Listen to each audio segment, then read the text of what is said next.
Coaching থেকে বের হয়ে সোজা হোস্টেলে রওনা দিলাম। মাত্র 5 মিনিট দূরত্ব, তাই হেলে দুলে হাঁটতে লাগলাম। কানে হেডফোন লাগিয়ে। তখন প্রায় সন্ধ্যা ঘনিয়ে এসেছে। হঠাৎ মনে হলো কেউ আমাকে ফলো করছে। ঘুরে পিছনে তাকিয়ে দেখলাম একটা ছেলে কিছুটা দূরে দাঁড়িয়ে আছে।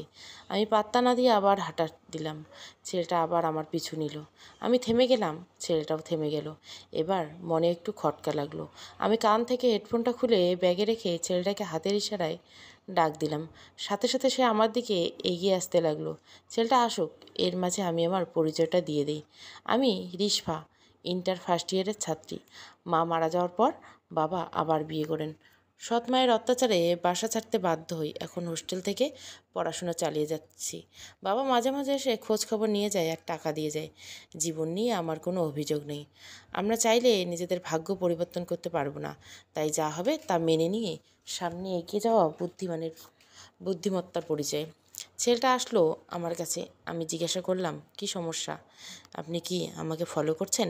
ছেলেটা আমতা আমতা করে জবাব দিল, না মানে অনেক দিন ধরে আপনাকে ফলো করছি আমি। খুব ভালো লাগে আপনাকে, কিন্তু কখনো সামনে আসা সাহস হয়নি। আজ কিভাবে যেন চলে আসলাম, প্লিজ রাগ করবেন না। খেয়াল করলাম ছেলেটি রীতিমতো কাঁপছে আর ঘামে ভিজে যাচ্ছে। বুঝলাম বেচারা খুব নার্ভাস, তাই ভাবলাম একটু মজা নেওয়া যাক ছেলেটার সাথে। দেখতে শুনতে ভালো, তবুও একটু বাজিয়ে দেখলাম। আমি বললাম, এত ভয় নিয়ে প্রেমে পড়ার সাহস হলো কীভাবে আপনার? আপনি জানেন আমার সাথে দুটো ভয়ঙ্কর জিন আছে। তারা ছোটোবেলা থেকে আমার সাথে থাকে। আমাকে কেউ বিরক্ত করলে তারা খুব রাগ করে। এর আগেও কয়েকটা ছেলে আমাকে প্রেমের প্রস্তাব দিয়েছিল। তারপর দিন ওই ছেলেগুলোর লাশ নদীতে ভেসে উঠছিল। আমার সাথে জিনরা তাদের মেরে ফেলেছে। এখন আপনি যদি মরতে চান তাহলে আমি আপনার সাথে প্রেম করতে রাজি আসছি। ছেলেটা একটু ঘাবড়ে গিয়ে বললেন, এগুলো আপনি মজা করছেন তাই না? আমি যেন আপনাকে আর ফলো না করি সেই জন্য আমাকে ভয় দেখাচ্ছেন। আমি একটু রাগি রেগে ভঙ্গিতে বললাম, এই মিয়া, আপনি কি আমার বিয়েই লাগেন? মজা করব কেন? বললাম যে আমার সাথে প্রেম করতে গেলে মরতে হবে। এই মুহূর্তে আমি দেখতে পাচ্ছি জিন দুজন আপনার পিছনে ঘোরাফেরা করছে। আমি ইশারা দেওয়ার সাথে সাথে আপনার ঘাড় মটকে দেবে। ইশারা দিব নাকি বলেন? দিলাম কিন্তু। ছেলেটা কোনো মতে স্যান্ডেল হাতে নিয়ে উদম দৌড়। আপা মাপ করে দেন বলে পিছনে ফিরে তাকানোর সময় নেই। আমি হাসতে হাসতে গড়াগড়ি খাওয়া অবস্থা। হঠাৎ একটা ঠান্ডা বাতাস আমার পুরো শরীর শীতল করে দিল। মনে হলো যেন আমার শরীরে কেউ বরফ ঢেলে দিয়েছে। এরপর যখন আমি সামনে যেতে চাইলাম, ঠিক তখনই একটা কালো বিড়াল আমার সামনে দিয়ে খুব দ্রুত রাস্তার এপাশ থেকে ওপার চলে গেল। আমি একটু ভয় পেলাম। বিড়ালটা রাস্তার পাশে একটা ঝোপের ভিতরে গিয়ে কেমন এক অদ্ভুত আওয়াজে ডাকতে লাগলো। মনে হচ্ছে যেন কোনো ছোট বাচ্চা কান্না করছে। আমি যখন থেকে বুঝতে শিখেছি তখন থেকে সৎমায়ের অত্যাচার সহ্য করতে করতে একরকম পাথরের মতো হয়ে গেছি। সে সব সময় আমার মৃত্যু কামনা করত। আমি মরলেই নাকি তার সংসারে সুখ শান্তি ফিরে আসবে। এসব শুনতে শুনতে আমার মনে ভয় ডর কিছুই লাগে না। আর ভূত প্রেত এসব বলতে কিছু নেই। এগুলো শুধু মানুষের মনের কল্পনা করা অন্য একটা জগৎ। বাস্তবে এই জগতের কোনো অস্তিত্ব নেই।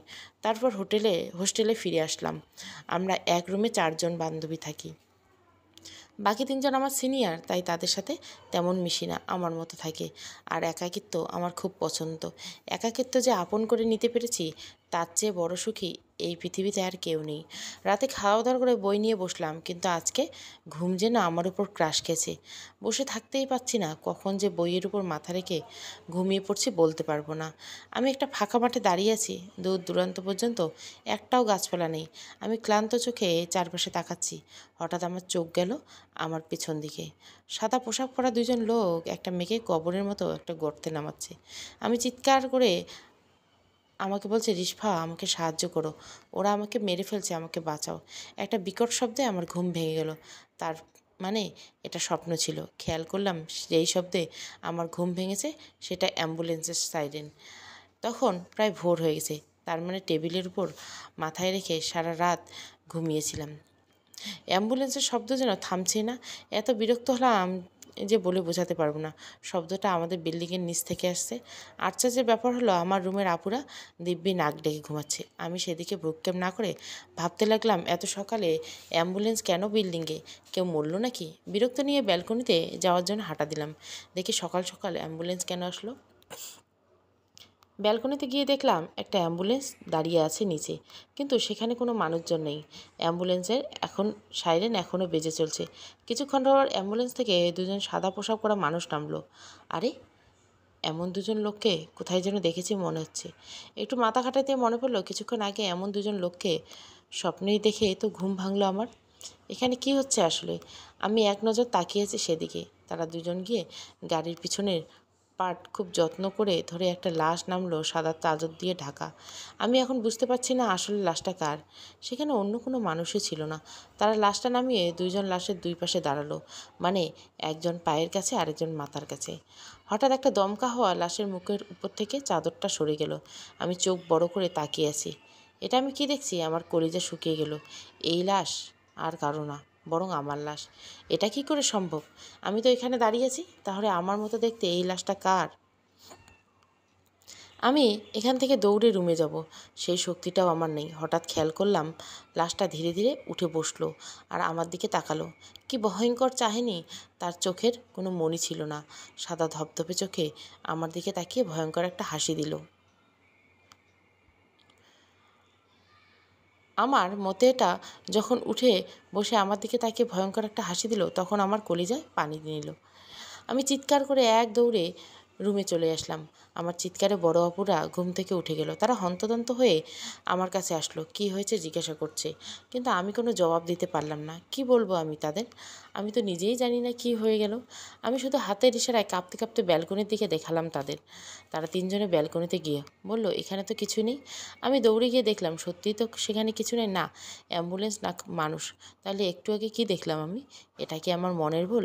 সারাদিনের সকালের ঘটনা নিয়ে ভাবলাম, কিছুতেই মেলাতে পারছি না। ভয়ের চেয়েও বেশি অবাক হচ্ছি। এমনটা হতে পারে নাকি? সেদিন আর কোচিংয়ে গেলাম না। বিকালে ছাদে গিয়ে আনমনে বসে আছি। হঠাৎ কোথা থেকে যেন একটা নীল রঙের প্রজাপতি উড়ে এসে আমার হাতে বসলো। আমি হাত নাড়ালাম না। প্রজাপতি আমার খুব ভালো লাগে। আর এটা অন্যরকম একটা প্রজাপতি, দেখতে খুব অদ্ভুত। কিন্তু হাতে কেমন যেন ব্যথা অনুভব করলাম। আস্তে আস্তে ব্যথাটা বাড়তে লাগলো। আমি আঙুল দিয়ে স্পর্শ করতে ফুরুত করে উড়ে গেল। উড়ে গিয়ে একটা ছোট্ট ফুল গাছের উপর বসলো। খেয়াল করলাম ফুল গাছের পাতাগুলো ধীরে ধীরে সবুজ থেকে কালো হয়ে যাচ্ছে, যেমনটা আগুনে পুড়লে হয়। আমি বসা থেকে উঠে গেলাম। কিছু একটা হচ্ছে। আমি দৌড়ে গিয়ে প্রজাপতিটাকে তাড়িয়ে দিলাম হাত দিয়ে।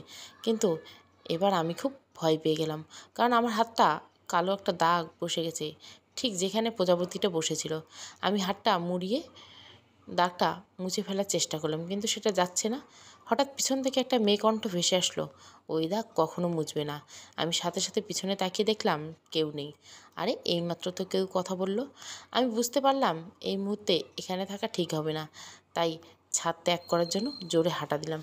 ঠিক তখনই খেয়াল করলাম একটা মেয়ে ছাদের এক কোণে উল্টো ঘুরে দাঁড়িয়ে আছে।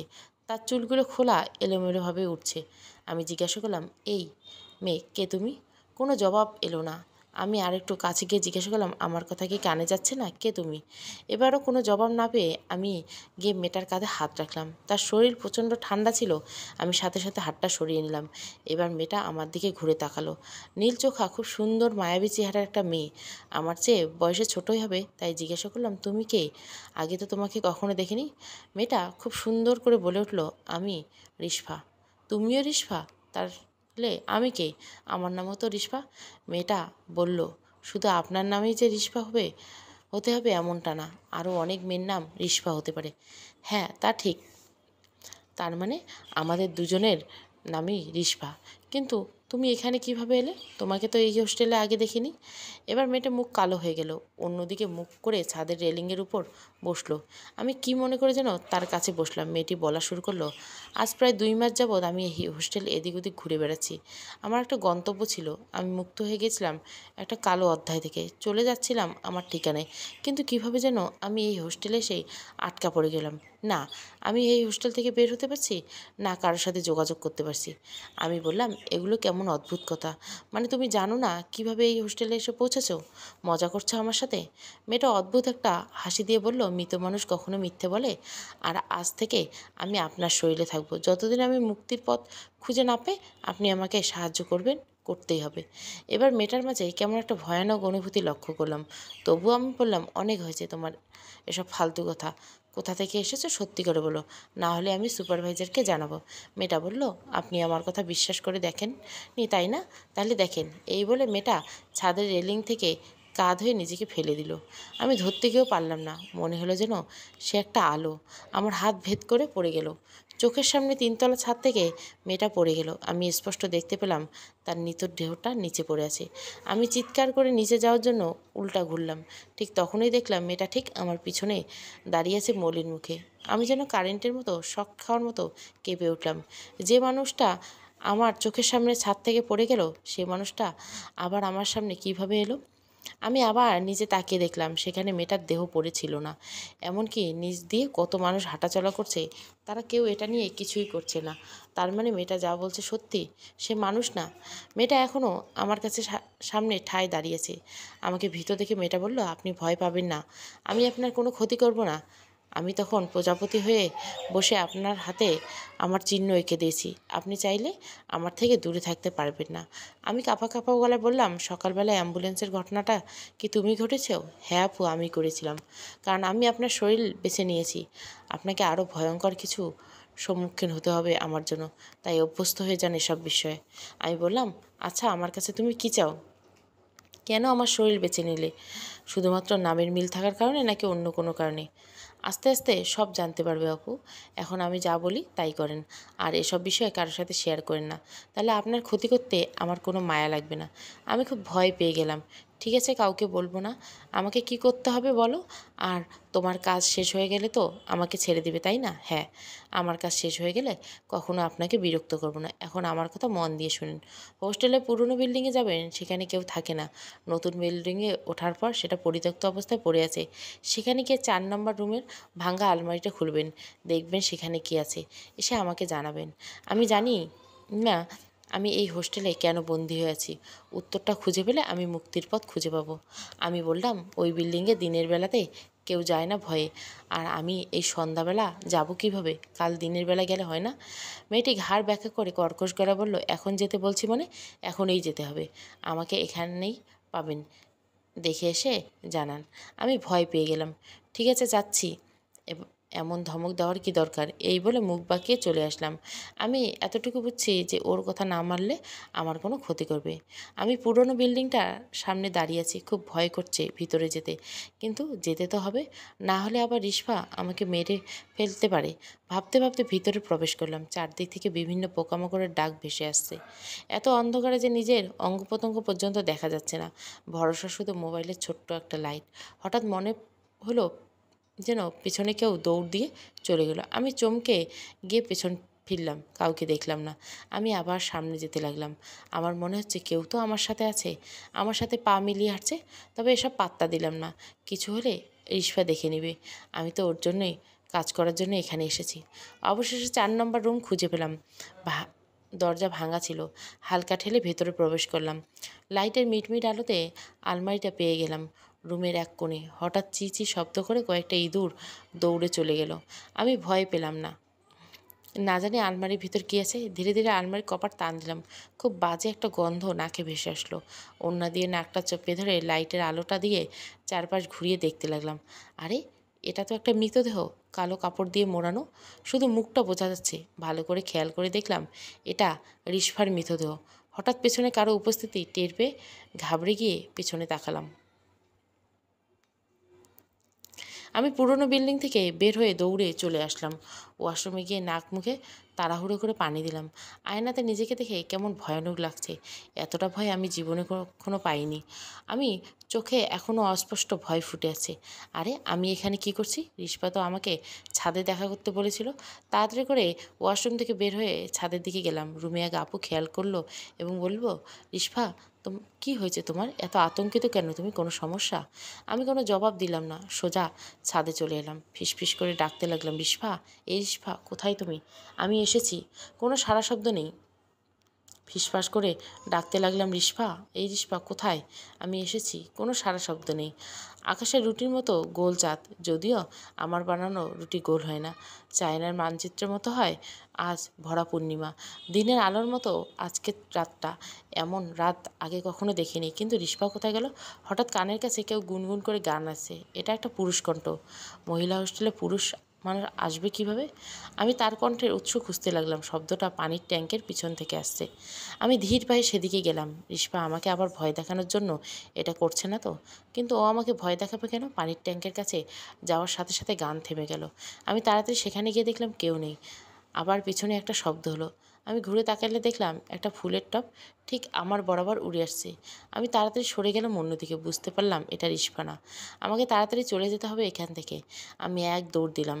ঠিক তখনই একটা কালো বিড়াল আমার সামনে লাফ দিয়ে পড়লো কোথা থেকে যেন। আমি থমকে দাঁড়াতে গিয়ে পা পিছলে পড়ে গেলাম। বিড়ালের চোখ দুটো ঝলমল করে জ্বলছে। হঠাৎ বিড়ালটা রাগী ভঙ্গিতে আমার দিকে এগিয়ে আসতে লাগলো। আমি উঠতে পারছিলাম না, হয়তো পাটা মুচকে গিয়েছে। আমি কুকড়ে কুকড়ে উঠতে চেষ্টা করলাম, কিন্তু পারলাম না। হঠাৎ বিড়ালটা থেমে গেল। আমার পিছন দিকে তাকিয়ে কয়েকবার অদ্ভুত ডাক দিয়ে দৌড়ে চলে গেল। আমি পিছনে তাকিয়ে দেখলাম রিস্পা দাঁড়িয়ে আছে। অনেক কষ্টে উঠে রেলিংয়ের সাথে হেলান দিয়ে একটু দাঁড়িয়ে বললাম, কোথায় ছিলে তুমি? এই বিড়ালকে আমি আগেও দেখেছি সেদিন রাস্তায়। আমাকে ভয় দেখাতে কি তুমি এটা করলে? রিস্পা বলল, সে ওই পুরনো বিল্ডিং থেকে আপনার সাথে এসেছে।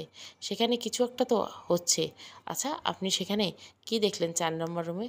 আমি সেখানে তোমার মৃতদেহ দেখছি। আলমারির ভিতরে কালো কাপড় দিয়ে মোড়ানো। তোমার চোখ দুটো খোলা ছিল।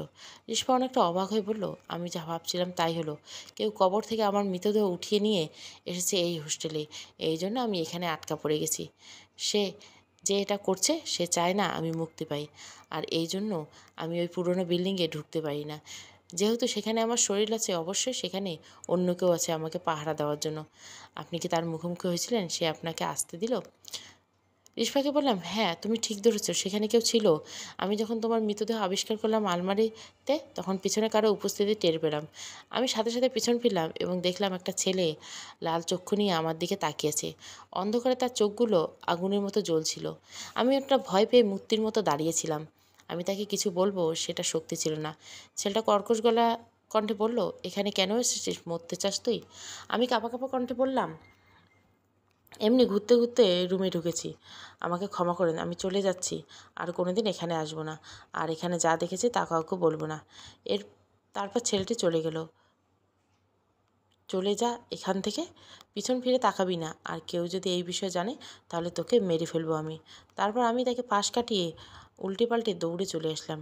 সে চাইলেই তো আমাকে মেরে ফেলতে পারতো, কিন্তু মারেনি। রিস্পা সব শুনে বলল, ছেলেটা দেখতে কেমন ছিল? তার কিছু বর্ণনা দে আমাকে। অন্ধকারে তেমন কিছু দেখতে পাইনি, তবে মোবাইলের লাইটে যা দেখেছি তা হলো ছেলেটার চুল বড় ছিল, গলায় একটা কাটা দাগ ছিল। মনে হচ্ছিল কেউ ওর গলা কেটে ফেলেছে। রিস্পা একটু চিন্তিত হাতে হাঁটতে হাঁটতে একটা ফুলের হাত বুলাতে বুলাতে বলল, এটা আবির ছিল, গালিব স্যারের বন্ধু। তার মানে কি আবির এসব কিছুর পিছনে? আবির কেন এমনটা করতে যাবে? সেও তো আমার সাথে মুক্ত হতে চেয়েছিল। রিস্পা এক ঝটকায় আমার সামনে এসে বলল, আপনি আগামীকাল আবার ওই বিল্ডিংয়ে যাবেন। সে যেহেতু আপনাকে মারেনি, তার মানে আপনাকে মারবে না, ভয় দেখাবে। কি বলছে এসব? কোনো রকমের জান নিয়ে দৌড়ে পালিয়ে এসেছি, আবার গেলে সে আমাকে ছাড়বে না। আর কে আবির? সে তোমার মৃতদেহ পাহারা দিচ্ছে কেন? রিস্পা বলল, আপনাকে আবার যেতে বলছি, যেতেই হবে। আবিরকে আমি মেরেছিলাম। আর সে এখানে কি করছে? আমার মৃতদেহ এখানে কেন? আপনি উত্তর খুঁজতেই আপনাকে আবার যেতে হবে। আগামীকাল ভোরে কেউ ঘুম থেকে ওঠার আগেই যাবেন সেখানে। ঠিক আছে বলে মুখ বেঁকিয়ে চলে আসতে লাগলাম। তখনই মনে পড়ল আমার পা তো মচকে গেছে, তাই ব্যথার চেয়ে একটু বেশি অভিনয় করে আবার পড়ে গেলাম ঠাস করে। রিস্পা বলল, আমার তো পায়ে ব্যথা, একদম হাঁটতে পারছি না, কাল মনে হয় যেতে পারবো না। রিস্পা আমার কাছে এসে পাটা ঝটকা টান মারল। আমার মনে হলো যেন পা ছিঁড়ে গিয়েছে। আমি মুখ চেপে ধরে কান্না করতে লাগলাম। রিস্পা বলল, এত অভিনয় করার দরকার নেই, পা ঠিক হয়ে গেছে। আমি পা নাড়িয়ে চাড়িয়ে দেখলাম কোনো ব্যথা নেই। ঠাস করে দাঁড়িয়ে বললাম, ঠিক আছে, তাহলে কাল সকালে যাচ্ছি। আমাকে সে মেরে ফেললে তোমার খবর আছে। এই বলে চলে আসলাম রুমে। রাত প্রায় 12টা তখন। রুমে সবাই ঘুমাচ্ছে, আমি তখন ঘুমাতে যাব, তখনই দেখলাম সেই আপুটা তার বেড থেকে আমার দিকে তাকিয়েছে। সে আমাকে জিজ্ঞাসা করছিল কোনো সমস্যা নাকি। আপুর নাম ছিল আলিশা। আমি বললাম, আলিশা আপু, এখনও ঘুমাওনি? সবাই তো ঘুমিয়ে পড়ছে।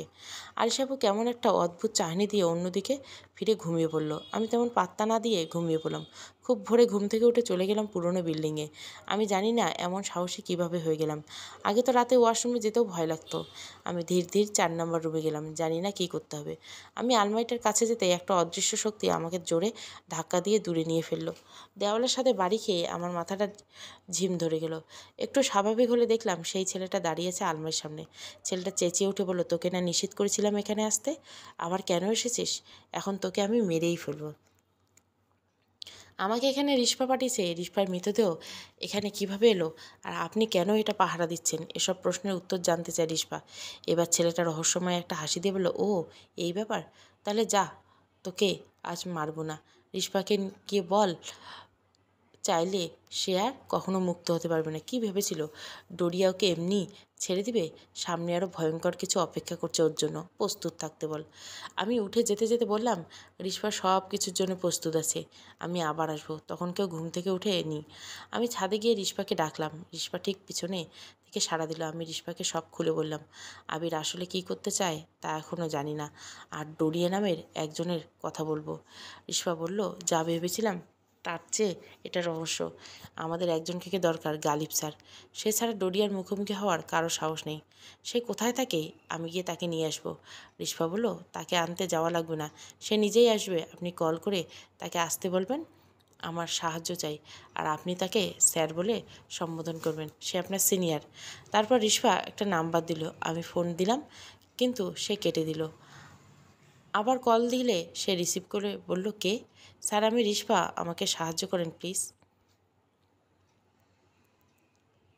রিশপা, তুমি কিভাবে আমাকে কল করলে? তুমি তো চলে গিয়েছিলে সব সময়ের জন্য। কী হয়েছে আবার? গালিব স্যার অবাক হয়ে কথাগুলো বলল। আমি বললাম, স্যার, আপনি যে রিশপা ভাবছেন আমি সে না, তবে সে আমার সামনে। এই মুহূর্তে আপনাকে খুব দরকার। রিশপা বিপদে পড়েছে। হোস্টেলের ঠিকানা দিয়ে বললাম, এখানে চলে আসেন যত তাড়াতাড়ি পারেন। গালিব স্যার বলল, ঠিক আছে, আমি এখনই আসছি, হোস্টেলের সামনে এসে কল দিচ্ছি। আমি ফোন রেখে ফাজলামো করে রিশপাকে বললাম, বাহ, এমন স্যার কয়েকজনের কপালে জোটে। আমার মনে হয় তুমি বেঁচে থাকলে সে তোমাকে কখনোই হারাতে দিত না। সে হয়তো তোমাকে ভালোবাসে। রিশপা বলল, কী যে বলেন না আপু, তবে ওনাকে আমার খুব ভালো লাগে, খুব। বিশেষ করে ওনার একটা থিওরি আছে, কাউকে তোমার কষ্ট বুঝতে দিও না, হেসে উড়িয়ে দাও যদি ভালো থাকতে চাও। ও আচ্ছা, তাহলে তো মানুষটা খুব ইন্টারেস্টিং। আচ্ছা, সে না আসা পর্যন্ত আমরা এখন কী করব? এখানে দাঁড়িয়ে থাকবো, নাকি আমার জন্য অন্য কোনো দায়িত্ব আছে? রিশপা কিছু বলতে যাবে এমন সময় বিকট একটা শব্দ হলো। শব্দটা কোন দিক থেকে এলো বুঝতে পারছি না। হঠাৎ রিশপা বলল, আপু, আমার কেমন জানি লাগছে। তাকে দেখলাম রিশপা ধীরে ধীরে অদৃশ্য হয়ে যাচ্ছে। আমি গিয়ে রিশপাকে ধরার চেষ্টা করলাম, কিন্তু তার স্পর্শনীয় আলোর মতো। আমি বললাম, রিশপা, কী হচ্ছে এটা? তুমি অদৃশ্য হয়ে যাচ্ছ কেন? কোথায় যাচ্ছ তুমি? রিশপা কোনো মতে বলল, আমি জানি না আপু, স্যার আসলে তাকে সব কিছু বলবে। এটা বলে রিশপা কোথায় যেন হারিয়ে গেল। আমি খুব চিন্তায় পড়ে গেলাম, কী হলো এটা? আমি রুমে চলে আসলাম, ভাবছি কী করা যায় এখন। হঠাৎ সেই আনিশা আপু এসে আমাকে ধাক্কা দিয়ে চেয়ার থেকে ফেলে দিল। আমি অবাক হয়ে জিজ্ঞাসা করলাম, এটা হলো আপু, আপনি আমাকে ধাক্কা দিলেন কেন? আনিশা আপু খুব রাগী দৃষ্টিতে আমার দিকে তেড়ে এসে বলল, তুই ছোট মানুষ, এসবে কেন জড়াতে গেলে? তোর কি মৃত্যু ভয় নেই? আরে আনিশা আপু এসব জানলো কীভাবে? আমি কিছু না বোঝার ভান করে বললাম, কি বলছেন আপু? আমি তো কিছুই বুঝতে পারছি না। এবার সে এসে আমার গলা চেপে ধরে বলল, প্রথম দিন ভেবেছিলাম ভুলে ওইখানে চলে গেছিস, তাই ছেড়ে দিয়েছি কিছু না বলে। এবার আর ছাড়বো না। রিশপাকে অনুসরণ করানো বন্ধ কর, না হলে ওর সাথে তুইও ধ্বংস হবি। এই বলে সে রুম থেকে জোরে হেঁটে বের হয়ে গেল। আমি যেন আকাশ থেকে পড়লাম। আনিশা আবু এসব জানলো কীভাবে? কিছুই মাথায় ঢুকছে না। এর মাঝে আমার ফোন বেজে উঠলো। দেখলাম গালিব স্যার কল করেছে। আমি নিজেকে সামনে নিয়ে ফোন রিসিভ করে বললাম, স্যার, আপনি কোথায়, আর কতক্ষণ লাগে আসতে? আমি তো তোমাদের হোস্টেলের বাইরে দাঁড়িয়ে আছি, আপনি বাইরে এসে দেখা করবেন, নাকি বোরখা পরে ভেতরে আসবো? আমি একটা হাসি দিলাম, বললাম, আমি আসছি স্যার, একটু অপেক্ষা করেন। গিয়ে দেখলাম উনি রাস্তার অন্য পাশে দাঁড়িয়ে আছেন। আমি ওদিক ওদিক না তাকিয়ে রাস্তার ওপাশে যাওয়ার জন্য হাঁটা দিলাম। হঠাৎ একটা প্রাইভেট কার আমার সামনে কষে ব্রেক করলো। আমি চোখ কান বন্ধ করে জোরে চিৎকার করলাম। একটুর জন্য বেঁচে গেলাম। গাড়ি থেকে ড্রাইভার কাল্লা বের করে বলল, মরতে চাইলে বড় গাড়ির নিচে গিয়ে চাপা মারেন, আমার গাড়ির সামনে আসছেন কেন? অন্য সময় হলে ড্রাইভারের সাথে ঝগড়া করতাম, কিন্তু এখন তাড়া আছে আমার, আর এমনিতেই দোষ আমারই, তাই এদিক ওদিক না দেখে পার হচ্ছিলাম। আমি গিয়ে স্যারকে সালাম দিলাম। তিনি উত্তর দিয়ে বললেন, রিশপা কোথায়? তারপর আমি তাকে সব কিছু খুলে বললাম। উনি খুব চিন্তিত হয়ে পড়লেন সব শুনে। আবির, এটা কেন করবে? এখন তো রিশপাও নেই, এত প্রশ্নের উত্তর কিভাবে খুঁজব? আচ্ছা, এটা তো মহিলা হোস্টেল, আমি সরাসরি প্রবেশ করতে পারবো না, তাহলে আমি লুকিয়ে প্রবেশ করতে হবে। ওই পুরনো বিল্ডিংয়ে যেতে হবে আমার। আমি আবিরের সাথে কথা বলতে চাই। আমি বললাম, তাহলে রাতে আমি পশ্চিম পাশের দেওয়ালে এর কাছে অপেক্ষা করব। আপনি সেখানে গিয়ে দিয়ে প্রবেশ করলে কেউ দেখবে না। ঠিক আছে, তাহলে আমি রাতে আসছি। ভেবেছিলাম সব রহস্য থেকে মুক্তি পেয়ে গেছি, কিন্তু এখন তো কেবল দেখছি রহস্য কেবল শুরু। ওই জন্য ডরিয়া সেদিন বলেছিল সে ফিরে আসবে। রাত 10টার দিকে আমি পাশের দেওয়ালের কাছে গিয়ে দাঁড়িয়ে আছি, কিন্তু স্যারের কোনো খবর নেই। ফোন দিচ্ছি কিন্তু সুইচ অফ আসছে বারবার। হঠাৎ না কেন এখনও সে? এদিকে আমার একটু একটু ভয় লাগা শুরু হচ্ছে। হঠাৎ বিড়ালের কান্না ভেসে আসলো কোথা থেকে যেন। তাহলে কি সেই কালো বিড়ালটা আমার আশেপাশে আছে? আমি কোনো দিকে না তাকিয়ে সোজা দাঁড়িয়ে আছি চোখ বন্ধ করে। এভাবে কতক্ষণ চোখ বন্ধ করে দাঁড়িয়েছিলাম জানি না। কিছুক্ষণ পর মনে হলো আমার সামনে কেউ দাঁড়িয়ে আছে। আমি ভয়ে ভয়ে চোখ খুলে দেখলাম গালিব স্যার আমার সামনে দাঁড়িয়ে হাসছে। আমি চমকে গেলাম এবং বললাম, স্যার আপনি কখন আসলেন? আর এভাবে দাঁড়িয়ে আছেন কেন মূর্তির মতো? দেখলাম আপনি ভয় পান কি না। যেভাবে চোখ বন্ধ করে দাঁড়িয়েছেন তাতে মনে হচ্ছিল একটা ঘোড়া দাঁড়িয়ে ঘুমাচ্ছে। আমি হেসে বললাম, আরে তেমন কিছু না, আপনার ফোন বন্ধ ছিল তাই একটু চিন্তিত ছিলাম। এখন চলেন সেখানে যাওয়া যাক। আচ্ছা, আপনার নামও রিশফা। ওই রিশফার সাথে কোনো সম্পর্ক আছে নাকি আপনার? আপনাদের চেহারার একটু একটু মিল। আমি বললাম, না, আমাদের তো শুধু নামের বিল। তবে রিশফাকে এটা নিয়ে জিজ্ঞাসা করেছিলাম আমি। সে বলল আস্তে আস্তে সব জানতে পারবে। দেখি কি জানতে পারি। আর স্যার, আপনি আমাকে তুমি করে বলতে পারেন, আমি আপনার জুনিয়র। না না, আমি বিবাহিত মহিলাদের আপনি করে বলি। আরে আপনাকে কে বললো আমি বিবাহিত মহিলা? আমার কি এখনও বিয়ের বয়স হয়েছে নাকি? আচ্ছা, তাহলে আপনার এখনও বিয়ে হয়নি, কিন্তু তবুও আপনাকে তুমি করে বলতে পারবো না। জামাই নেই তো কী হয়েছে, বয়ফ্রেন্ড তো আছে। সেদিক দিয়ে আমি আপনার জুনিয়র, কারণ আমি সিঙ্গেল।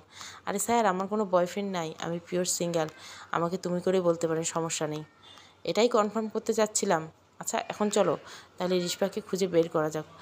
আগে জানতে হবে রিশপা এখন কোথায় আছে।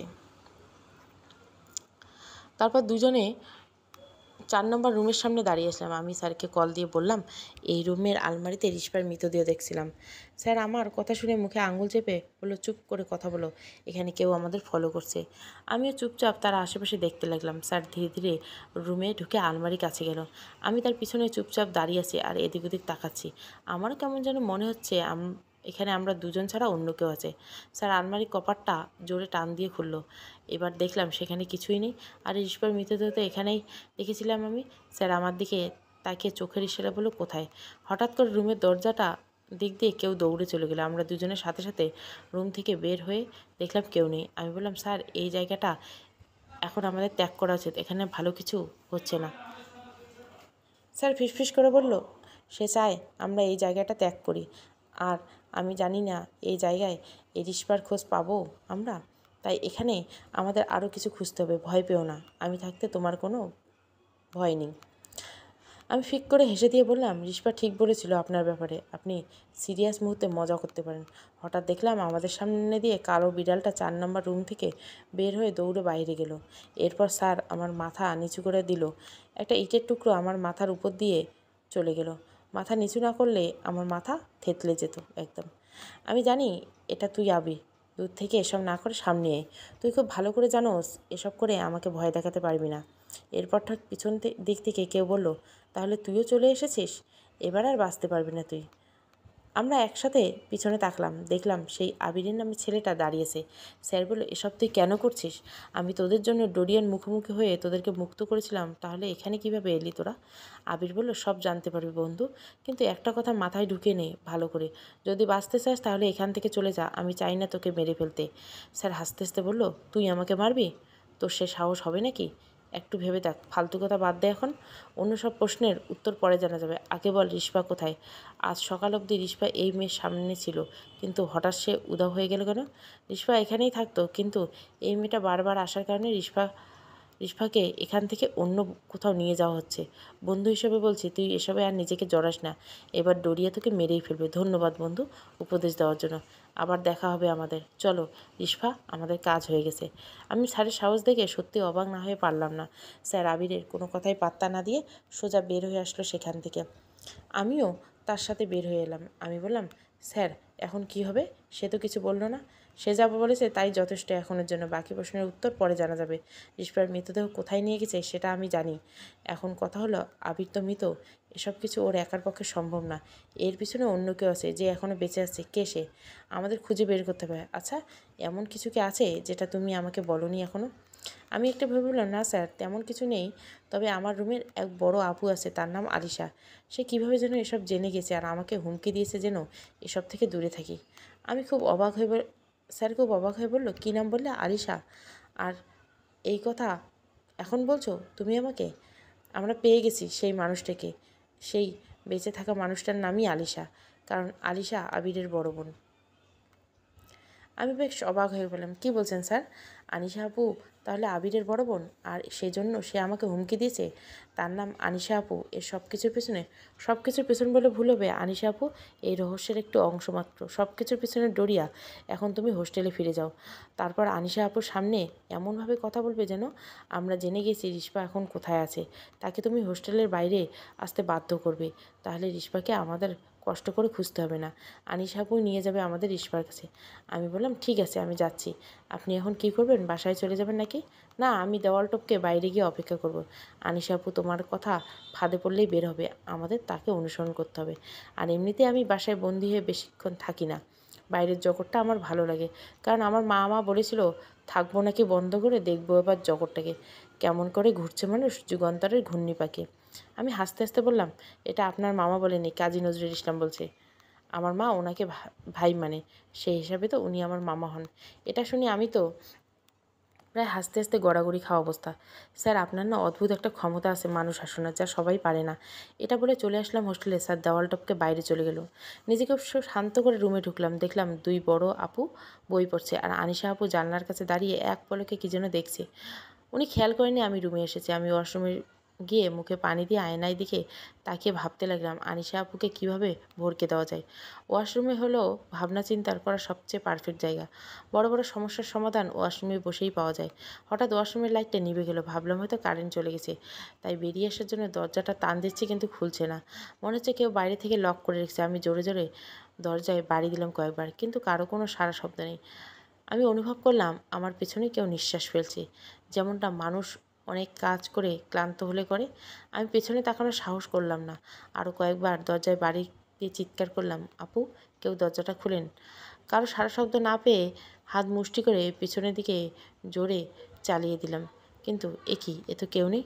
হঠাৎ একটা শক্তিশালী হাত আমার ঘাড়ে চেপে ধরে ফেললো। আমি এদিক ওদিক তাকাতে পারছিলাম না। নিজের হাত দিয়ে ছাড়ানোর চেষ্টা করে ব্যর্থ হলাম। হাত দিয়ে স্পর্শ করে বুঝতে পারলাম এটা একটা লোমশ খসখসে হাত।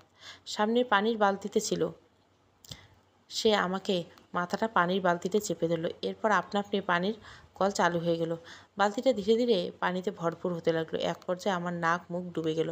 আমি নিঃশ্বাস নিতে পারছিলাম না। তখনই আমার কান পানির বাইরে ছিল। আমি শুনতে পাচ্ছিলাম সে বলছে, তোমাকে কতবার সতর্ক করার পর তুই এসবে নিজেকে জড়াই নিচ্ছিস? এটা তোর জন্য শেষ সতর্কতা। এর পরের বার তোকে পেলে টুকরো করে ফেলবো। এরপর সে আমার ঘাত ছেড়ে দিল। আমি পানি থেকে মুখ বের করে প্রাণ ভরে নিঃশ্বাস নিতে লাগলাম। আর একটু হলে আমি মারা যেতাম। প্রায় 5 মিনিট পর নিজেকে শান্ত করে ওয়াশরুম থেকে বের হলাম। দেখলাম যে যার মতো বই পড়ছে, আর আনিশা আপু এখনও জানলা দিয়ে বাইরে তাকিয়েছে। মানে এতক্ষণ যা কিছু হলো তার ব্যাপারে তারা কোনোই টের পায়নি। আমি ঠিক করলাম এভাবে থেকে নিজেকে গুটিয়ে নেব, আর শুধু শুধু অন্য কারোর জন্য নিজের জীবন দিব কেন? যা হয়েছে সব ভুলে যাব। এবার মরতে মরতে বেঁচে গেলাম, পরের বার আমাকে মেরে ফেলে, কিন্তু শেষ একটা সাহায্য করে দে, আনিশা আপুকে একটু ভরকে দেওয়া যাক, বাকিটা গালিব স্যার সামলে নেবে। আমি শুধু শুধু ফোনটা কানে দিয়ে বললাম, হ্যাঁ স্যার বলেন। তারপর একটু চুপ থেকে বললাম, তাই নাকি? আপনি জেনে গিয়েছেন রিশপা কোথায়? ঠিক আছে স্যার, আমি এখন আসছি। আর চোখে তাকিয়ে দেখলাম জানলা থেকে আনিশা আপু রাগান্বিত দৃষ্টিতে আমার দিকে তাকিয়েছে। সে পারছে না আমাকে চিবিয়ে খেতে। আমি তাড়াতাড়ি করে হোস্টেল থেকে বের হলাম। দেখলাম স্যার সেখানেই গাছের কোণে দাঁড়িয়ে অপেক্ষা করছে। আমাকে দেখেই এগিয়ে আসলো এবং বলল, তুমি কি তাকে ভরকে দিতে পেরেছো? হ্যাঁ, হয়তো কিছুক্ষণের মধ্যে উনি বের হবেন হোস্টেল থেকে। আরেকটা কথা, আমি আর এসবের মধ্যে নেই। এখন যা করা আপনি করেন। আমাকে একটু আগে প্রায় মেরে ফেলছিল কেউ। আমি এমন কারো জন্য নিজের জীবন কেন দিব, যাকে আমি চিনি না? আর আপনার মতো আমার সাহস নেই, তাই আমি এখানে এসব থেকে নিজেকে সরিয়ে নিচ্ছি। মাফ করবেন স্যার। এই বলে চলে আসলাম। তখনই স্যার পিছন থেকে ডাক দিয়ে বলে, রিশপা, তোমার অপরিচিত কেউ নেই। আমি থমকে দাঁড়ালাম। তারপর স্যারের কাছে গিয়ে বললাম, কি বললেন? আপনি বলতে চাইছেন রিশপা আমার অপরিচিত কেউ নেই? হ্যাঁ, একটু আগে রিশপা এসেছিল এখানে। তাকে যেখানে রাখা হয়েছে সেখান থেকে আসা খুব কঠিন। অল্প কিছু সময়ের জন্য রিশপা ডোরিয়ার চোখের আড়াল থেকে আসতে পেরেছে, এসে আমার সাথে কথা বলেছে। সে আমাকে একটা টেপ রেকর্ডারে বলে গেছে তোমার আর রিশপার সম্পর্কের কথা। আপাতত এটুকু জেনে রাখো, তোমার সাথে শুধু নামের মিলের কারণে রিশপা তোমার সাহায্য চায়নি। আমি বললাম, আপনি মিথ্যে কথা বলছেন এসব আমাকে আপনার সাথে আসার জন্য। রিশপার সাথে আমার কোনো সম্পর্ক থাকতে পারে না। তাকে আমি কখনো দেখিনি। সব প্রশ্নের উত্তর জানতে পারবে। ওই যে আনিশা আপু বেরোছে, আমাদের তাকে ধরতে হবে। তার থেকে কিছু প্রশ্নের উত্তর খুঁজতে হবে, চলো আমার সাথে। আমি জানার কৌতূহল নিয়ে স্যারের সাথে গেলাম। তবে স্যার যদি আমাকে নিয়ে যাওয়ার জন্য মিথ্যে বলে তাহলে তার খবর আছে। আমরা আনিশা আপুকে অনুসরণ করতে লাগলাম চুপি চুপি। উনি অনেক দ্রুত হাঁটছেন, মনে হচ্ছে কারোর সাথে খুব তাড়াতাড়ি দেখা করতে হবে তার। শহর থেকে অনেকটা দূরে চলে আসলাম তাকে অনুসরণ করতে করতে। কিন্তু রাস্তা দিয়ে নেমে একটা সরু পথ ধরে এগিয়ে গেলাম। এদিক ওদিক শুনশান নীরবতা ঘেরা, কোনো মানুষজন নেই। গালিব স্যার বলল, আনিশা আপুকে আটকানোর এটা পারফেক্ট সময়। এই বলে আনিশা আপুকে বলে ডাক দিলাম পিছন থেকে। আনিশা আপু চমকে গিয়ে পিছনে তাকিয়ে দেখলো আমরা দাঁড়িয়েছি। উনি আমাদের সামনে এসে বলল, ও তার মানে তোমরাও আমাকে অনুসরণ করতে চাও, রিশপার খোঁজ জানতে চাও? সেটা কখনো হবে না। গালিব স্যার বলল, আপু ছোটোবেলা থেকে সেই ছোটোবেলা থেকে চিনি, আপনিও আমাকে চেনেন। এসব কেন করছেন আপনি? কিভাবে এসবের সাথে নিজেকে জড়িয়ে ফেলেন? আনিশা আপু বলল, আমি যা করছি আমার মৃত ভাইয়ের জন্য করছি। তুমি যখন রিশপাকে মুক্ত করার কাজে ব্যস্ত ছিলে তখন একদিন আবির আসে আমার কাছে। আমি তখন জানি না যে আবির মারা গেছে। আমি আবিরকে দেখে ভাই বলে জড়িয়ে ধরতে গেলে আমাকে থামিয়ে দিয়ে সব কিছু খুলে বলে। খুব কষ্ট পেয়েছিলাম নিজের একমাত্র ভাইয়ের মৃত্যুর কথা। আমরা ভাই বোন কখনো বাবা মায়ের ভালোবাসা পাইনি। তারা সবসময় নিজেদের ঝগড়া নিয়ে ব্যস্ত থাকলো। আবির আমাকে বলেছিল সে বেঁচে থাকার চেয়ে মরে গিয়ে বেশি শান্তিতে আছে। তখন তাকে অবহেলা করার মতো কেউ ছিল না, তাই সে মুক্ত হয়ে চলে যেতে চায়নি। সে চেয়েছিল আমাদের সবার মাঝে থাকতে। কিন্তু রিশপা মুক্ত হয়ে গেলে আবিরও মুক্ত হয়ে যেত সেদিন। তাই আবির ডরিয়াকে তোমাদের সব প্ল্যান জানিয়ে দিছিল। আচ্ছা, তার মানে আবিরের কারণে এসব হচ্ছে? কিন্তু আমি তো আমার কাজ করেই ফেলেছিলাম। রিশপাকে আয়নার টুকরো দিয়ে আঘাত করেছিলাম। তারপর কেন এমনটা হলো? আনিশা আপু হেসে বলল, আবির জানতো তুমি কোনো না কোনোভাবে এই কাজে সফল হবে, তাই সে অতিরিক্ত একটা কাজ করে রেখেছিল। আমার কাছে আবির বলেছিল রিশপার মৃতদেহ তুলে এনে ডরিয়াকে দিয়ে দিলে সে চাইলে আর মুক্ত হতে পারবে না।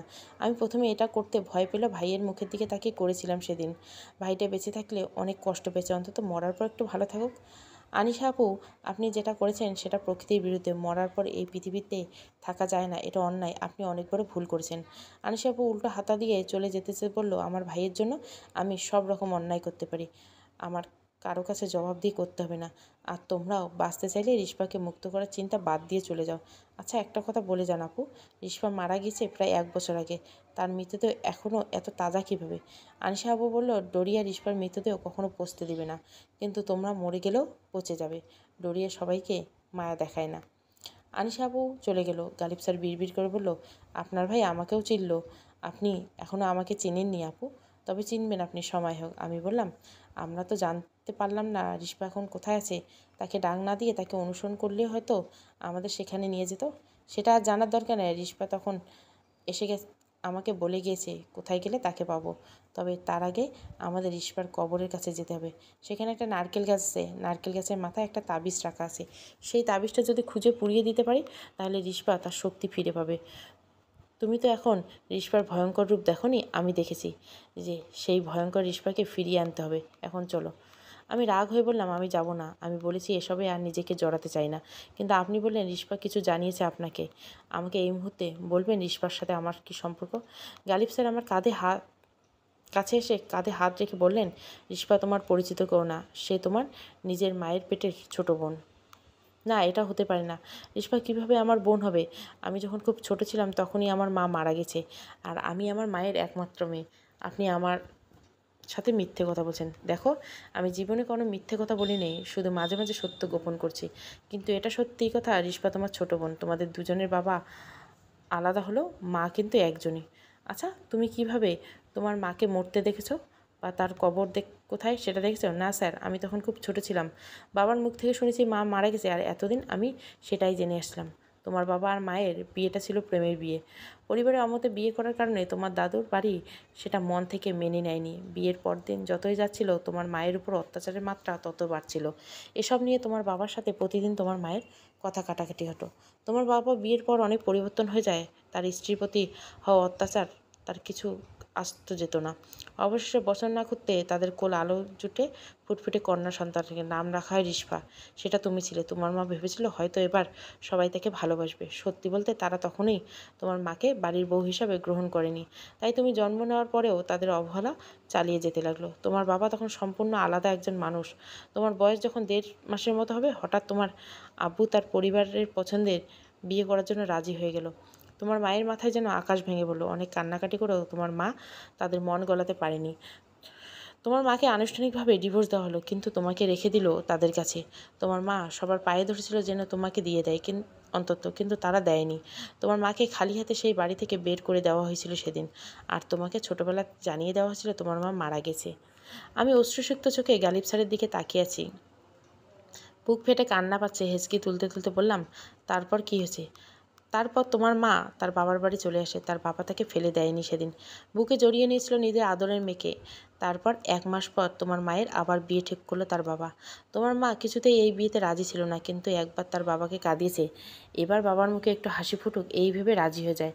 তারপর বিয়ে হয়ে যায় এক ইতালি প্রবাসীর সাথে। মানুষটা অনেক ভালো ছিল। তোমার মাকে নিয়ে কয়েকবার তোমাকে দেখতে গিয়েছিল তার মন ভালো করার জন্য, কিন্তু তারা তোমাকে একটিবারের জন্য দেখতে দেয়নি, বারবার অপমান করে তাড়িয়ে দিয়েছে। তার 1 বছর পর তোমার মায়ের আর একটা মেয়ে হয়। তোমার মা তার এই মেয়ের নামও প্রথম মেয়ের আদরের মেয়ের নাম সাথে মিলিয়ে রেখেছে রিশফা। তাতে অন্তত এটা হলো রিশফা তোর সাথেই আছে, সে তোমার ছোট বোনের মাঝে তোমাকে খুঁজে পেত। কিন্তু সৃষ্টিকর্তার কি অপার খেলা দেখো, সে তারপর সেই মেয়েটাকেও হারিয়ে পাগল হয়ে গেল। আর আজকে এত কিছু হচ্ছে সেই রিশফাকে হারানোর কষ্টে। রিশফা তোমার পর না, তোমার ছোট বোন। তোমরা একই মায়ের মেয়ে। আমি হাউমাউ করে কেঁদে স্যারকে জড়িয়ে ধরলাম। আমার বোন আমার কাছে মৃত্যুর পরে সে দেখা দিয়েছে। যেই মাকে আমি ছোটোবেলা থেকে মৃত ভেবেছি, সেই মা বেঁচে ছিল এতদিন। আমি কেন এসব আগে জানলাম না? গালিব স্যার আমার চোখের পানি মুছে দিয়ে বলল, এখন তো সব জেনেছো, এবার হোস্টেলে চলে যাও। নিজেকে আর ক্লান্ত করো না, বাকিটা আমি সামলে নিতে পারবো। আমি চোখ মুছতে মুছতে বললাম, কী বলছেন স্যার? আমার বোনের মৃত্যুর পরেও কষ্ট পাচ্ছে আর আমি গিয়ে আরাম করব? আমিও আপনার সাথে আসবো, আমি আমার বোনের জন্য সব করব। গালিব স্যার হাসতে হাসতে বলল, তাই নাকি? একটু আগেই তো বলেছিলে অপরিচিত কারোর জন্য তুমি নিজেকে বিপদে ফেলতে পারো না। তুমি এসব থেকে নিজেকে সরিয়ে নিতে চাও। এখন যখন জানতে পারলে রিশফার সমর্পণ, তখন একেবারে দরদ উতলে পড়ছে। আমি তো রিশফার কেউ হই না, রিশফার সাথে আমার কোনো রক্তের সম্পর্কও নেই। কই, আমি তো একবার পিছিয়ে যাওয়ার কথা মাথায় আনিনি। কারণ কেউ বিপদে পড়লে আমি সম্পর্ক খুঁজি না। বিপদে পড়া প্রত্যেকটা মানুষ আমার আপনজন। এটাই আমার ধর্ম, এটাই মানব ধর্ম। এখন যাও তুমি, আমি একাই পারবো, আমার কাউকে দরকার নেই। আমি স্যারের পায়ে পড়ে গেলাম, কাঁদতে কাঁদতে বললাম, প্লিজ স্যার, আমার ভুল হয়ে গেছে, আমাকে মাফ করে দেন। আজ থেকে আমার ধর্ম মানব ধর্ম। বিপদে পড়া কাউকে আমি আর পর ভাববো না। প্লিজ স্যার, আমাকে আমার বোনের কাছে নিয়ে যান। স্যার আমাকে উঠে বললো, হয়েছে হয়েছে, এবার কান্না থামাও। কাঁদলে তোমাকে শাকচুন্নি বড় খালার ভাতিজির মতো লাগে। এখন চলো, আমাদের যেতে হবে। আমি ফিক করে হেসে দিয়ে বললাম, স্যার আপনি পারেনও বটে, চলেন চলেন, রিশফারও আমাদের অপেক্ষায় আছে। রিশফার কবরটা ওদের বিল্ডিংটার ঠিক পেছনে। আনিসাবু কবর থেকে মৃতদেহ নিয়ে আবার আগের মতো করে দিয়েছে কবরটা। একটা মেয়ে হয়ে এত কঠিন কাজটা কিভাবে করলো সে মাথায় আসছে না। কবরের পাশে ছোট্ট একটা নালা, সেখানে রিশফাকে মেরে ফেলে দিয়েছিল তারা। আর একটু দূরে নারকেল গাছটা বড় দৈত্যের ন্যায় দাঁড়িয়ে আছে। গাছের মাথায় তাবিজ রাখা আছে, এটা নিয়ে পুড়িয়ে দিতে হবে। নারকেল গাছের সামনে গিয়ে দুজনের দিকে তাকালাম। আবির বলল, তাকিয়ে আছেন কেন? গাছে উঠে তাবিজটা নিয়েছেন? হ্যাঁ, উঠবো, তবে একটা সমস্যা। আসলে আমি গাছে উঠতে পারি, কিন্তু নামতে পারি না। স্যার এখন মজা না করে তাড়াতাড়ি গাছে ওঠেন, দরকার পড়লে আমি আপনাকে গাছ থেকে নামিয়ে আনবো। প্রায় সকাল হয়ে আসছে, লোকজনের আনাগোনা শুরু হয়ে গেছে, আমাদের কাজ কঠিন হয়ে যাবে। হ্যাঁ, ঠিক বলছো। এই বলে গাছে উঠতে যাবো এমন সময় নালার পানিতে বড় কিছু একটা পড়ার শব্দ হলো। আমরা তাকিয়ে দেখলাম নালার পানি এখনও দোল খাচ্ছে। এগিয়ে গেলাম সেদিকে, তেমন কিছুই চোখে পড়লো না। হঠাৎ পানি থেকে লতা পাতার মতো কিছু একটা উঠে মুহূর্তের মধ্যেই আমার পায়ে পেঁচিয়ে ধরতে আমাকে টান মেরে পানিতে নিয়ে যেতে লাগলো। গালিব স্যার খপ করে আমার হাত ধরে ফেললো, কিন্তু উনি আমাকে টেনে রাখতে পারছিলেন না। আমাকে প্রায় পানিতে টেনে নিয়ে যায়। তখন স্যার পকেট থেকে একটা চাকু বের করে আমার হাতে দিয়ে বলল, ভয় পাবে না, আমি তোমার ধরে রেখেছি, তুমি চাকু দিয়ে লতাগুলো কেটে ফেলো। আমি স্যারের কথা মতো লতাগুলো কাটতে লাগলাম। এক পর্যায়ে সেগুলো কাটা নিজেকে মুক্ত করলাম। স্যার না থাকলে আমাকে পানিতে ডুবিয়ে নিত আজ। এখানে বেশিক্ষণ থাকা যাবে না, তুমি চাকুটা নিয়ে নিচে অপেক্ষা করো, আমি তাবিজটা নিয়ে আসছি। গালিব স্যার বাদরের মতো করে লাফিয়ে লাফিয়ে নারকেল গাছে উঠলো। আমি চাকু নিয়ে নিচে অপেক্ষা করছি। গাছের উপর এখন থেকে কিছুই দেখা যাচ্ছে না। প্রায় 5 মিনিট হয়ে গেলে স্যারের কোনো সারা শব্দ নেই। আমি একটু জোরে ফিসফিস করে বললাম, স্যার আপনি কোথায়? তাবিজটা কি পেয়েছেন? কিন্তু স্যারের কোনো সাড়া নেই। এবার একটু ভয় হলো আমার।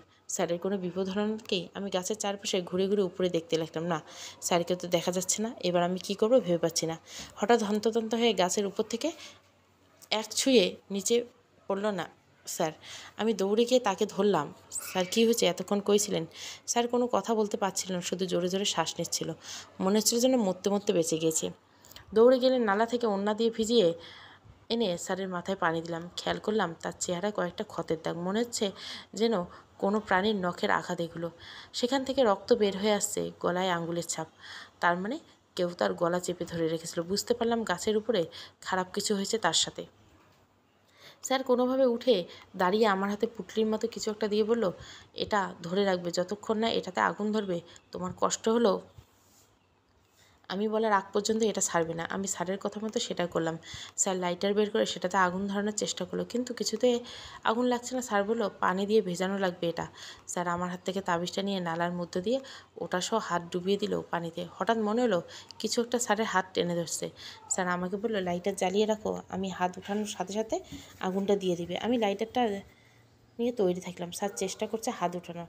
এক চিৎকার দিয়ে জোরে হাতটা মেরে ছাড়িয়ে নিয়ে এলো। আমি সাথে সাথে স্যারের হাতে তাবুজটাতে আগুন ধরিয়ে দিলাম। এবার দাউ দাউ করে আগুন জ্বেলে উঠল।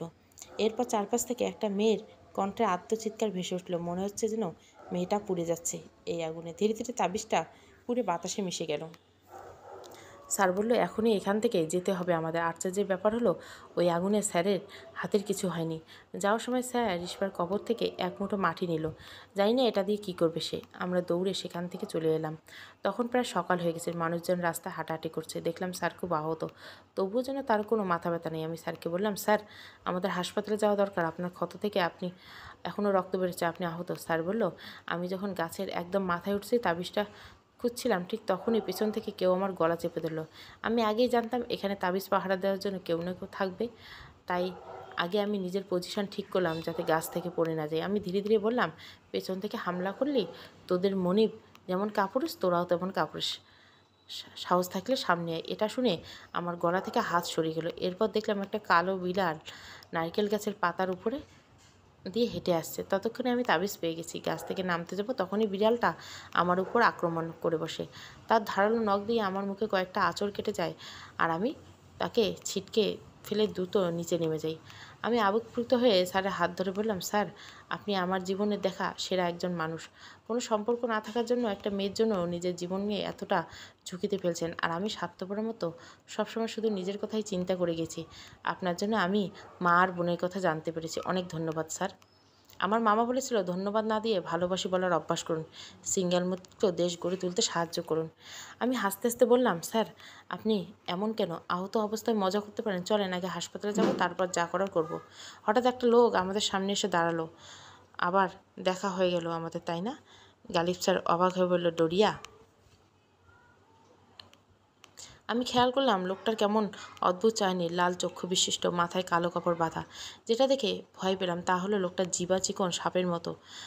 যখন সে এটা বলছিল তখন জিবাটা বারবার সাপের মতো বের করছিল। লোকটা বলল, অবাক হয়ে গেলি না?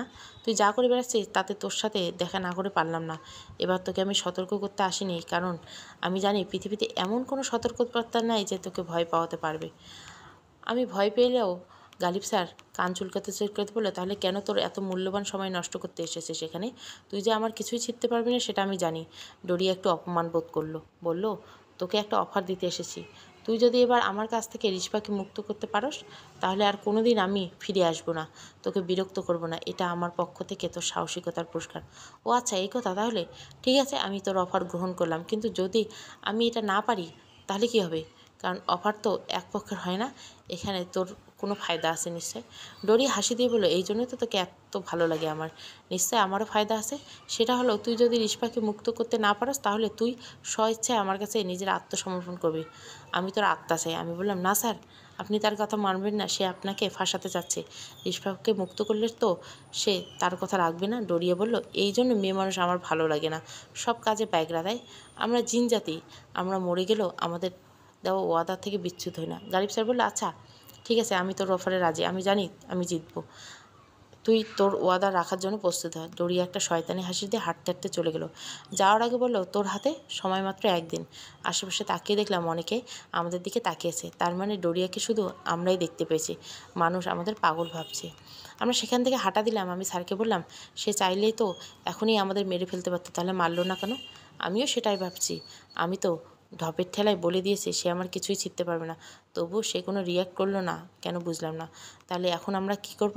আপনি তো দরিয়াকে বলে দিলেন তার অফারে রাজি, যদি এটা না করতে পারেন তাহলে আপনাকে সে মেরে ফেলবে। আমি মারা যাব বলে কষ্ট পাচ্ছ নাকি?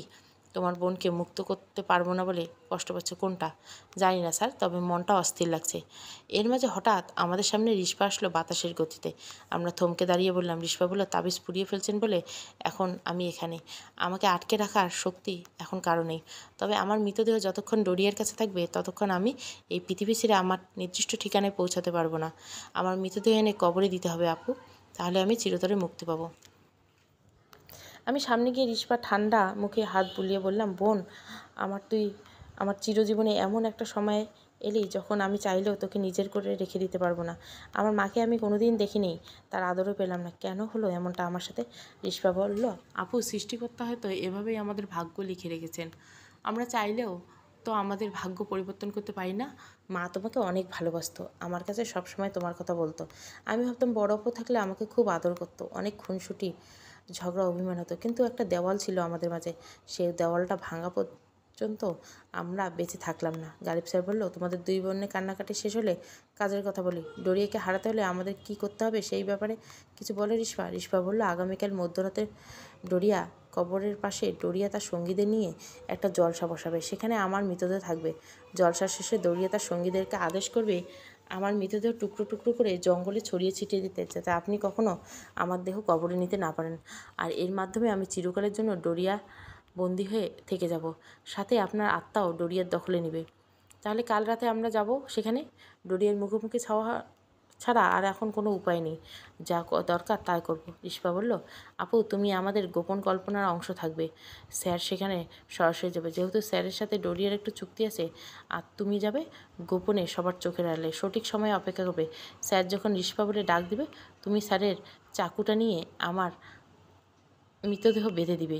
হাত কাঁপা বা ভয় পাওয়া যাবে না, মায়াও করা যাবে না। ঠিক আছে, আমি তাই করব। চাকুটা আমার কাছে আছে এখনও, আমি কাল পর্যন্ত নিজেকে তৈরি করব। রিস্পা বলল, তাহলে এখন যাই, কাল সেখানে দেখা হবে। স্যার বললেন, আপু, নিজেদের খেয়াল রাখবেন।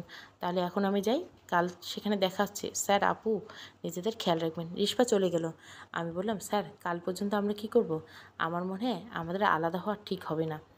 হ্যাঁ, আমাদের একসাথে থাকতে হবে। আপাতত তোমার হোস্টেলে যাওয়ার দরকার নেই, আমাদের বাড়িতে চলো।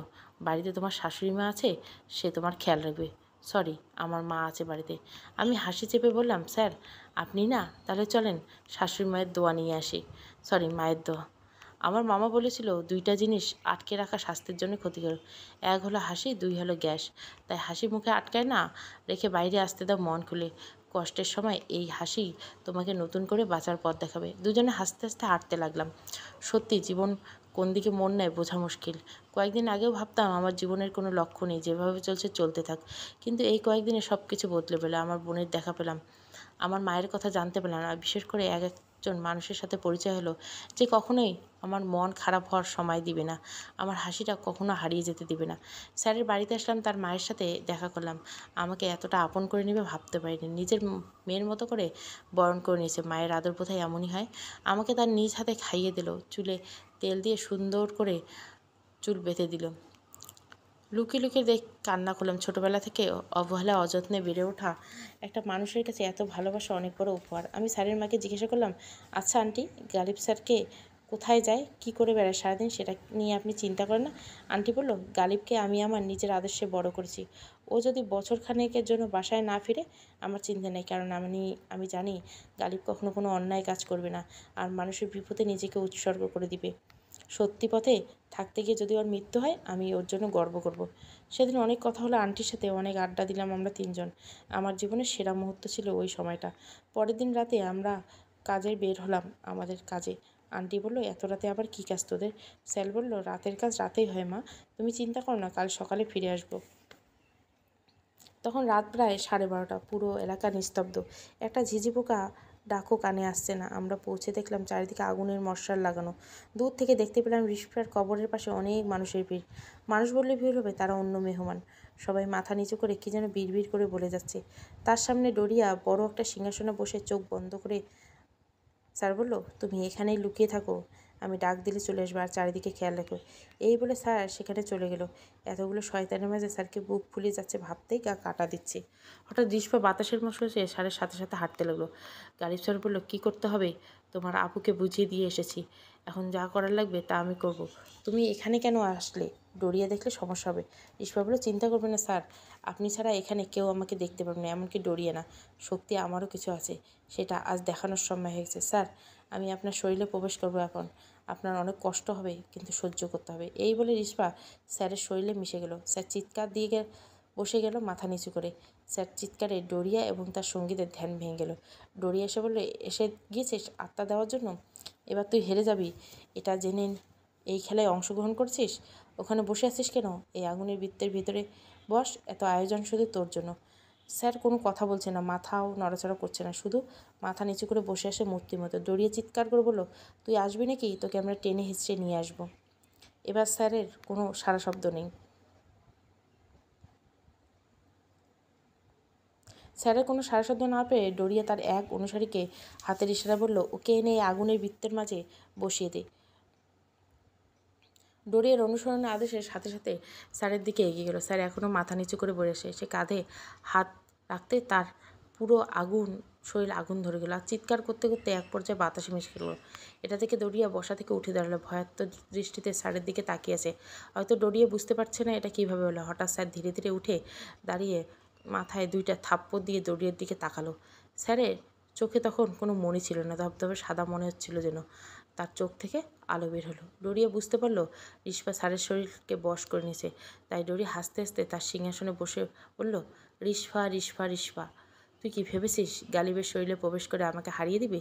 আমি ডরিয়া, তোদের মতো হাজারো অশুভ আত্মার মনিম আমি, কিন্তু এই গালিবের জন্য আমি এখনও তোকে সঠিকভাবে বন্দি করতে পারিনি।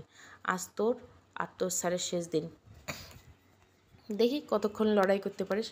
গালিব স্যার ঝাঁঝালো কণ্ঠে বলল, তুই ডরিয়া হলেও তোর স্মৃতিশক্তি খুবই দুর্বল, তোকে আগেও বলেছিলাম বিদেশের উল্লাস খুব তাড়াতাড়ি করতে নেই, এখন দেখ আমি কী করি। এই বলে গালিব স্যার ডরিয়ার দিকে পারতে লাগলো। ডরিয়াকে অনুসরণ করতে এক এক করে স্যারের সামনে আসতে লাগলো। স্যার যাকে একবার ছুড়ে দেয় তার শরীরে আগুন ধরে যায়।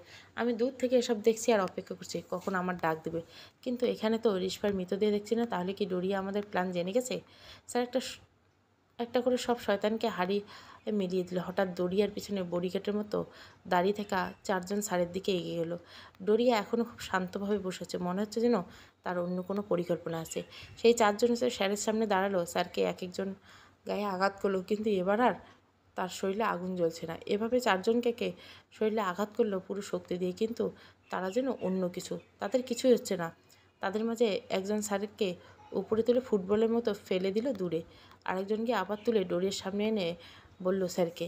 স্যার আহত অবস্থায় ডরিয়ার সামনে মুখ থুবড়ে পড়ে রইল। ডরিয়া বলল, এইটুকুই করতে পারলি মাত্র?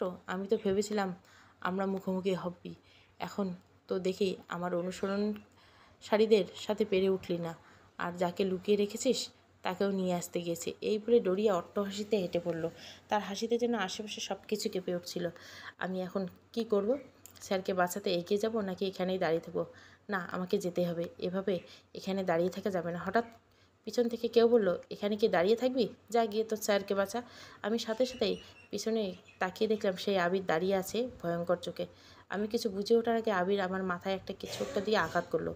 আমার চোখ ঝাপসা হয়ে মাটিতে লুটিয়ে পড়লাম। যখন হুঁশ আসলো তখন আমি মাটিতে শুয়ে আছি। আস্তে আস্তে চোখ মেলে তাকিয়ে দেখলাম স্যারকে আগুনের বৃত্তের মাঝে শুইয়ে দেওয়া হয়েছে। রিশপাকে লোহার খাঁচায় বন্দি করে রাখা আছে, আর বৃত্তের সামনে রিশপার মৃতদেহ রাখা আছে। ডরিয়া বৃত্তের সামনে বসে মন্ত্র পড়ছে, আর কয়েকজন বৃত্তের চারপাশে গোল হয়ে দাঁড়িয়ে আছে, তাদের মাঝে আবিরও আছে। আমার হুঁশ এসেছে এটা কেউ খেয়াল করেনি। আমি চলে গেলাম একটু আগে। স্যার আর আমি এখন এখানে আসছিলাম, তখন স্যার বলল আমাদের পরিকল্পনায় কিছু পরিবর্তন আনতে হবে। রিশপা ডরিয়ার অনুসরণকারীদের সাথে শক্তিতে পারলেও ডরিয়ার সাথে পারবে না।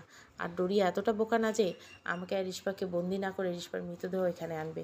আমি আর রিশপা নিজ ইচ্ছেতে ডরিয়ার কাছে ধরা দেব, আর তুমি অপেক্ষা করবে রিশপার মৃতদেহ কখন নিয়ে আসে। তোমার কাজ তখনই শুরু হবে। যে কোনোভাবেই হোক চাকু দিয়ে রিশপার বুক চিরে দিবে। আমি শুয়ে আছি জ্ঞান হারানোর ভয়ে।